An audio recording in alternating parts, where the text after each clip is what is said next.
ఇవాళ బాధ ఏంటంటే రాత్రి నిన్న 11 గంటలకు పోలీసులు వచ్చారు ఇక్కడికి.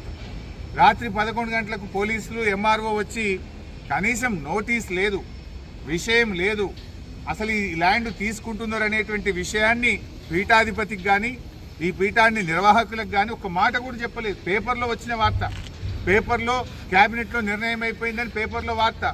రాత్రి పోలీసులు ఎంఆర్ఓలు వచ్చేసినారు.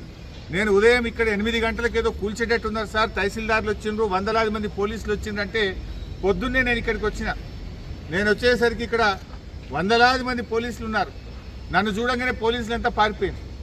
నేను వచ్చినప్పుడు పోలీసులు ఉన్నారు, నేను పీఠం లోపలికి వచ్చి బయటకు రాగానే పోలీసులు అందరూ పారిపోయింది ఇక్కడ నుంచి. అంటే ఎందుకు దాక్కుంటున్నారు పోలీసులు? రాత్రి పోలీసులు ఎందుకు ఉన్నారు? ఆ వీడియోలు ఉన్నాయి, రిలీజ్ చేస్తాం. పొద్దున నేను వచ్చినప్పుడు పోలీసులు ఉన్నారు ఇక్కడ. అంటే నేను రాగానే పోలీసులు అంతా పారిపోయింది. ఇక్కడ ఒక తహసీల్దార్ ఉండే, ఇందాక నేను వచ్చినప్పుడు ఆర్ఐ ఉండే, వాళ్ళు పారిపోయింది. అంటే మేము రాగానే ప్రశ్నిస్తామని, దొరికిపోతామని ఎంఆర్ఓ, గిర్దావరి, పోలీసులు అంతా పారిపోయింది. అంటే ఏంది మీ ఉద్దేశం?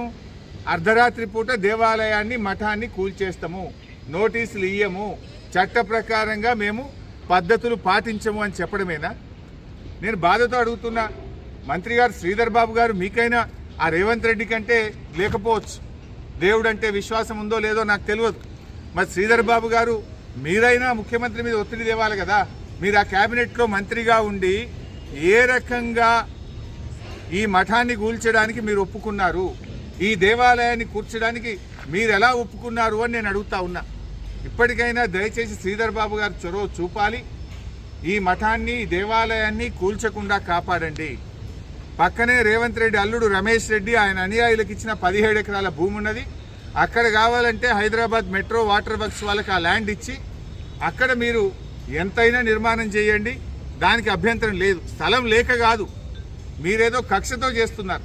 కేసీఆర్ గారు ఈ మఠానికి ల్యాండ్ ఇచ్చారు, కేసీఆర్ గారి హయాంలో ఈ దేవాలయం నిర్మించబడ్డది, కేసీఆర్ గారి ఆనవాళ్లు లేకుండా చేస్తా అని చెప్పి మఠాన్ని, దేవాలయాన్ని కూడా కూల్చేటువంటి కుట్రలకు పాల్పడతా ఉన్నావు. ఇలా కేసీఆర్ ఆనవాళ్ళైన రైతు బంధు బంద్ చేసినావు.